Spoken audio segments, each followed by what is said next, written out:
Good afternoon, everyone, and welcome to this session entitled Provider Education, Reducing Missed Opportunities for Diagnosis of Early Onset Colorectal Cancer.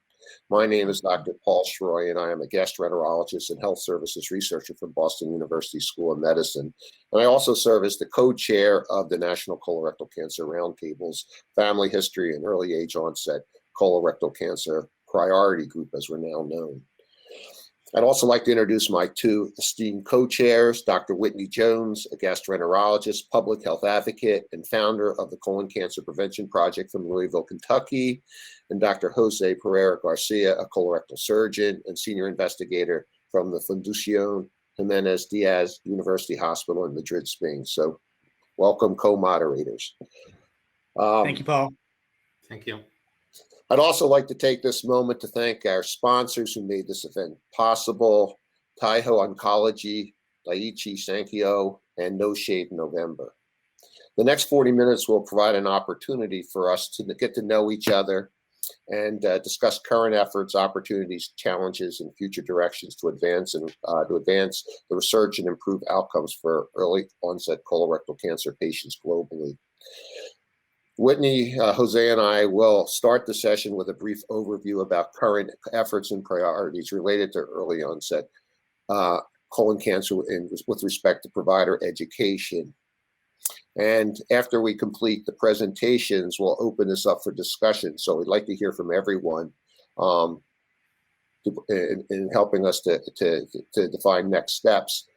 And to do so, we ask you to use the audio, request the audio video permission by clicking on the tab and using the chat function as well. And it would be helpful if you would identify yourself when you come up with including your name, role, institution, and country of origin. So with that introduction, Whitney, would you like to get us started? I'll bring up the slides. Sure. Well, welcome everyone, and thank you again so much to Paul and Jose for this meeting, and especially our sponsors, Fight CRC, doing such a great job of bringing us together on a global basis to, fight this challenge that we're seeing before us. And that's a little funny formatted, Paul. I'm not sure if that's the same formatting, but what this slide to kick us off in this piece is the timeline of early age onset in colorectal cancer and average risk messaging. Because as we talk about messaging providers and how we can do a better job of making them aware, I think it's also important to note at the beginning that many people in their 20s and 30s and even 40s, and particularly men, don't have established care with healthcare providers. And so as we talk about reaching people, particularly those with sporadic disease or trying to bring out family history as a risk factor, we've got to recognize that these are not people sitting in doctors' offices. And as care changes, where we start doing prevention, going where people are, at home, on their mobile device, these are going to be clear and important messages. Now, this strategy we came up with because of the critical nature of where we've been putting our resources and the data that we've gotten back from it. Data that has been coming out has shown that we have not been reducing colon cancer incidence under the age of 55. So people are breaking through that prior wall of 50 by the USPSTF. And part of that was because they weren't receiving the message at all from the issues I talked about before, or they were receiving that message at the age of 50 and not participating in screening well until after the age of 50. And so clearly the reason you guys are all on this webcast and session is because you had this information well in advance. You got multiple iterations of invitations and recommendations, and that allowed you to show up on time today. And I think that's how we have to begin to look at treating colorectal cancer messaging to achieve on-time screening. And because it takes multiple messages for us to achieve any type of behavioral change, we have to start leading the target, if you will, with messaging. And so the current message package over here is where we've spent so much of our effort and time, but everything on this slide is guideline driven. The second piece are what I call on-time date and on-time options. And this is for both high risk and normal risk. And Paul has got a couple of slides from Samir out in California that has shown us that most of the people who develop colon cancer under 50 have had risk factors that in fact would recommend that they got screened at an earlier date and had that offered to them. So clearly this place up here, the on-time message package for both normal risk as well as high risk, has to occur in the late 30s so we can identify people at high risk, and that's probably about 1 out of 5 people, so they can be screened on time at age 40 or 10 years prior to their associated relative. But in addition to this, and particularly germane to what we're talking about here, this early age onset piece, being able to, number one, use the recommendations that are in our guidelines. Lifestyle modification, it's in our guidelines, but we never talk about it. We never communicate it out to people when it counts, which is in their teens, 20s, and 30s. Likewise, the critical nature of identifying critical family history has to start before the routine age of average risk screening. And we have to develop a culture of identifying family history, bringing out the importance of it, linking that to testing, and particularly using guideline-driven recommendations for either genetic testing or for earlier screening based on risk. And then finally, 60% of the people who present with early age onset colon cancer don't have a family history. They present as sporadic. So those people are not in doctors' offices, although some are, and clinicians need to know about it, and they will usually present to a doctor's office. So it's critical that that doctor understands that. The critical part also is educating people where they are through multimedia, social media, other formats, recognizing that some people are in doctor's office, but the majority of people in their 20s and 30s aren't.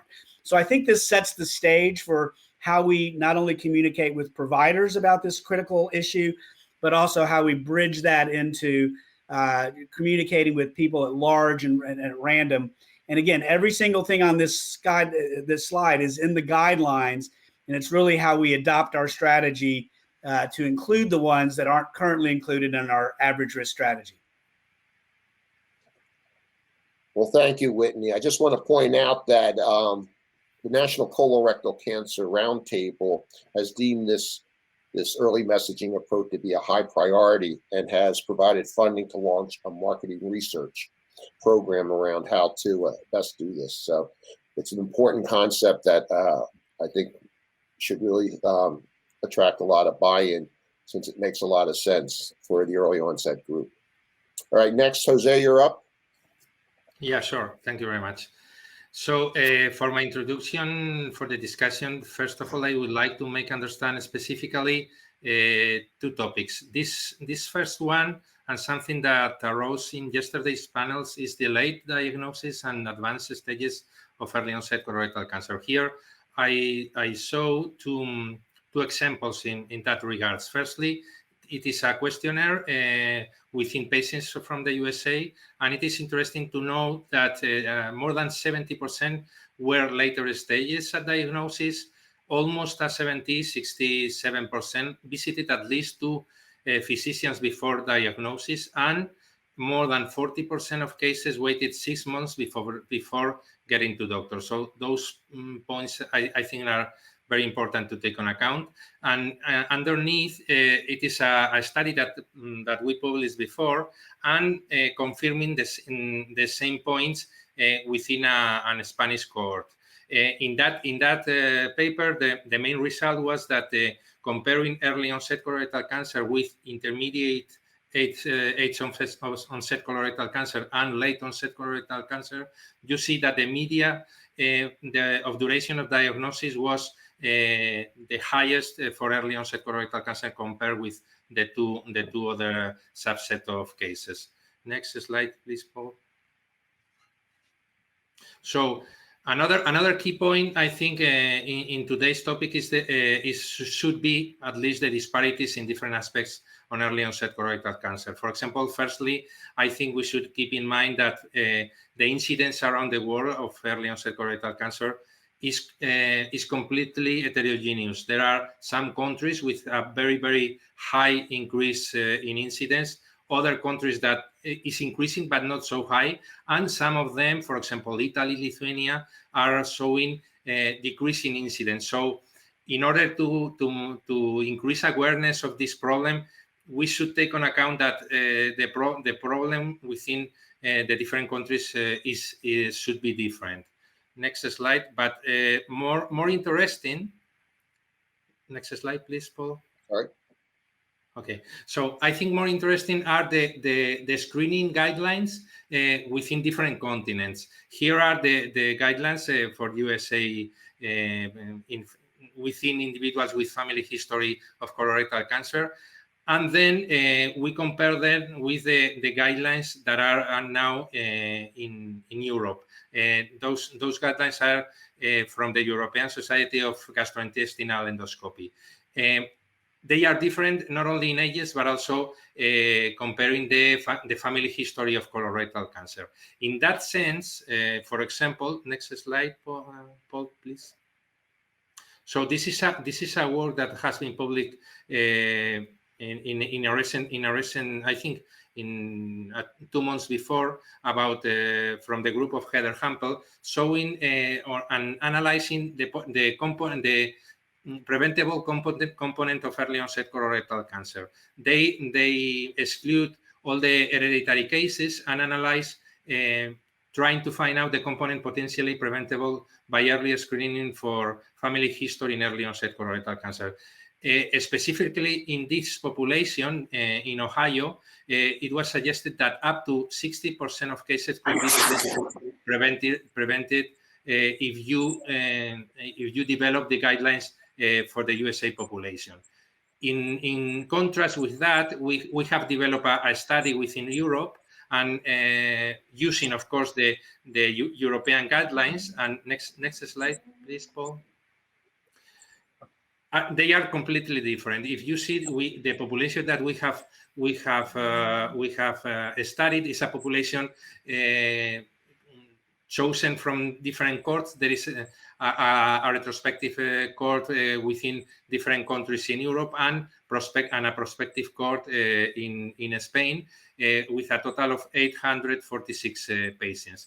In that sense, we have seen that not almost at 30%, but 29% of cases showed family history of colorectal cancer. And if you put together all the family history and the ages of those familial components, we see that not only almost a 5% of cases, not more, could be defined as preventable, compared with the 16% of cases that is shown for USA population. So this is a very interesting difference if we use the guidelines from different continents, for example, USA and Europe, in order to know which could be preventable using the guidelines that are now using. Next slide, please.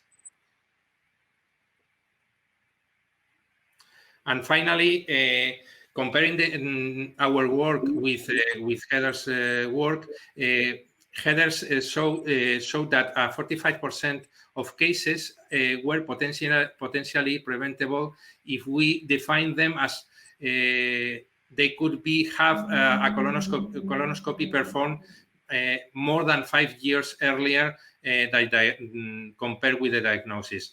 Our court is only reached at 28% of cases. And finally, from the study of Heather's, they show that 53% of cases could be diagnosis in earlier stages, defined as colonoscopy performed at least 1 year before the diagnosis. And in our court, using the guidelines and the familial component, only a 31% of cases could be diagnosed earlier. So I think it's important not only to define the programs, all the education programs, but also to know the disparities within countries around the world that can be focused specifically for early onset colorectal cancer. Thank you. And Paul. Thank you, Jose. And that provides an excellent segue into my presentation. As we've just heard, a sizable percentage of patients with early onset colorectal cancer have a positive family history, and the studies vary in size, but probably about 25% overall. And that such patients would have been eligible for earlier screening starting at age 40 or 10 years before the youngest affected relative, whichever occurs earlier. And as Jose just mentioned, Stanich and colleagues estimated that adherence to current guidelines for those with a positive family history may have resulted in earlier diagnosis in 83% of affected patients in preventable disease and 67% of those with a family history. And unfortunately, data from the National Health Interview Study found that only 38.3% of individuals reporting a first degree relative with colorectal cancer were up to date with colonoscopy. So these data have important implications. First, appropriate implementation of family history-based recommendations, not only for those with a family history of colorectal cancer, but also advanced colorectal polyps, could improve outcomes for those at risk of early onset colorectal cancer. And hence, there is an urgent need for strategies to promote timely and accurate family history risk assessment and appropriate screening, well before the age of 45, as alluded to by Whitney. To address these issues, the National Colorectal Cancer Roundtable commissioned the Jackson Laboratory to develop a practice transformation clinician's toolkit on family history and early onset colorectal cancer.